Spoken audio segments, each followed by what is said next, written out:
itu terjadi pada bulan Agustus 1914. Dipicu oleh tiga kerajaan yaitu Jerman, Rusia, Austria, Hongaria pada tahun 1772. Negara Polandia tidak ada pada waktu itu. Sebuah perang antara partisi menawarkan kesempatan bagi Polandia untuk mendapatkan kembali kemerdekaannya.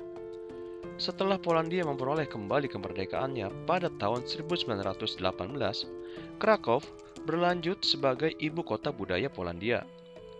Pada tahun 1923 dan 1936, Krakow menyaksikan demonstrasi besar-besaran yang diilhami oleh kaum sosialis dan komunis dan ditenangkan secara berdarah oleh polisi dan tentara. Pengembalian ilmu pengetahuan dan humaniora berpusat di beberapa lembaga pendidikan di kota. Teater Krakow dan bioskop menarik perhatian dari penonton di seluruh Polandia. Seperempat penduduk Krakow zaman pra-perang adalah orang-orang Yahudi. Terlepas dari seruan rutin dari kalangan ekstrem kanan untuk memboikot toko-toko Yahudi, memperkenalkan kebijakan numerus clausus di universitas-universitas di kota dan melakukan ekses antisemit orang-orang Yahudi ditempatkan posisi sangat tinggi di universitas-universitas. Pada tahun 1941, semua orang Yahudi yang tinggal secara legal di kota itu diperintahkan untuk pindah ke daerah pemukiman Yahudi yang dibuat oleh orang-orang Jerman di Podrogros. Penduduk Kristen di daerah itu harus meninggalkan apartemen dan toko retail dan layanan mereka. Mereka yang menolak mematuhi perintah tersebut diancam dengan pemindahan paksa di area ghetto yang mencakup 320 bangunan sebagian besar berlantai satu. Hingga tahun 1941, wilayah tersebut dihuni oleh 3.000 orang sementara sekitar 17.000 orang Yahudi direncanakan akan dimukimkan kembali di sana. Dihitung bahwa ruangan-ruangan itu hanya seluas 2 meter persegi yang diberikan kepada satu penduduk di ghetto. Dengan seiringnya berjalannya waktu, orang-orang Yahudi terpaksa secara bertahap menjual barang-barang berharga dan pakaian yang mereka bawa agar dapat memberi makan keluarga mereka. Di antara staf juga ada wanita yang berasal dari Polandia. Juga terdapat wanita yang berasal dari kaum Yahudi. Pada dasarnya, mereka bekerja ini dibayar dengan hasil pekerjaan mereka. Mereka pun secara sukarela bekerja agar tidak dikirim ke Jerman sebagai pekerja paksa. Orang-orang Polandia ini datang untuk bekerja membawa makanan di dalam tas mereka dan pergi dengan tas mereka yang diisi dengan segala macam barang-barang yang dijual oleh orang-orang Yahudi dengan harga yang hampir tidak ada. Dan begitulah perdagangan dimulai. Orang-orang Yahudi tidak tahu kondisi hidup seperti apa yang dapat mereka temukan di kota baru mereka yang tertutup. Apakah mereka akan digeledah atau tidak? Sehingga banyak dari mereka menitipkan barang-barang berharga dan uang mereka kepada teman-teman Polandia mereka. Belakangan ini, banyak orang Yahudi berhasil selamat dari kesulitan hidup di ghetto dan juga di kamp Lasok atau bahkan di kamp konsentrasi lainnya yang terletak bermil-mil jauhnya dari Krakow. Hanya karena teman-teman mereka dari luar ghetto berhasil mengantarkan uang dan barang berharga kecil lainnya yang telah dipercayakan untuk diamankan kepada mereka. Namun tidak semua orang-orang yang telah menitipkan barang-barang berharga ingin mengembalikan barang-barang tersebut atas permintaan pemilik yang sah. Berkali-kali orang malu mengambil kembali barang-barang mereka dari titipan, bahwa harta mereka telah hilang.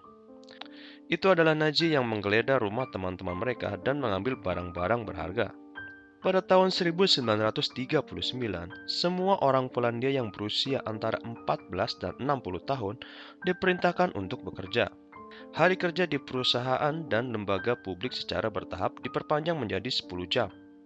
Sementara masa cuti dikurangi menjadi 6 hari per tahun.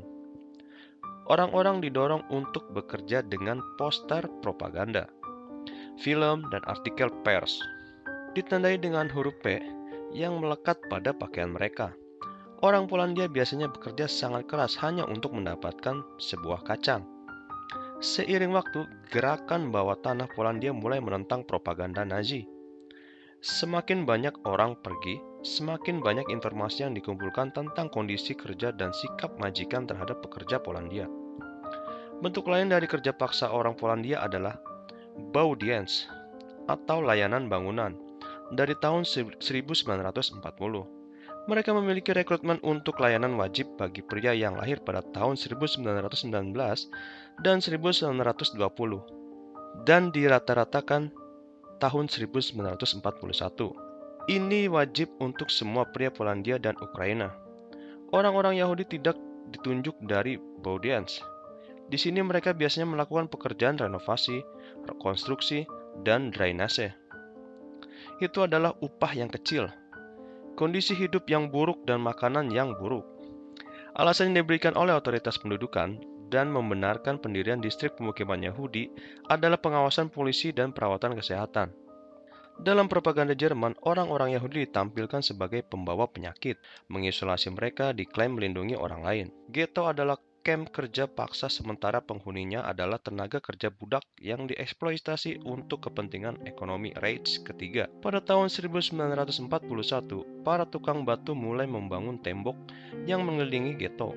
Orang-orang Yahudi tidak diizinkan melewati gerbang dari ghetto atau menaiki tram yang melewati jalan utama. Tram tidak pernah berhenti di ghetto. Para penghuni ghetto dijaga oleh polisi Polandia dan Jerman dari luar dan oleh polisi Yahudi di dalam. Sejak tahun 1940, orang-orang Yahudi yang tinggal di luar ghetto tanpa izin dan orang-orang yang memberikan bantuan apapun pada mereka dikenakan hukuman mati. Pekerja Yahudi tidak dilindungi oleh hukum. Pada awalnya mereka menerima upah minimum, kemudian mereka bekerja tanpa dibayar. Daftar penghuni ghetto diberikan berdasarkan profesi dan jenis kelamin. Di pertokoan ada beberapa toko, mereka menjual jatah makanan yang legal, standar nutrisi yang ditetapkan oleh otoritas kependudukan untuk orang-orang Yahudi pada waktu itu terombang-ambing antara 250 dan 300 kalori setiap hari. Jeritan anak-anak sering terdengar di ghetto. Hal itu dikarenakan orang-orang Jerman yang merasakan mereka dapat terhibur pada saat mereka melempar anak-anak itu dari jendela ke dalam truk.